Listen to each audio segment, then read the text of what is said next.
এই সব যুদ্ধে যদি আপনি জয়ী হতে চান তাহলে তিনটি বিষয় আপনাকে মাথায় রাখতে হবে।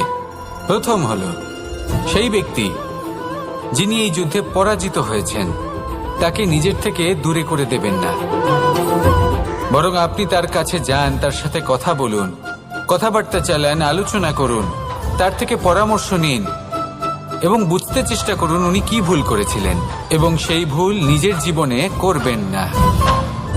দ্বিতীয়, সেই ব্যক্তি যিনি এই যুদ্ধে জয়লাভ করেছেন তার অভিজ্ঞতা থেকে শিখুন।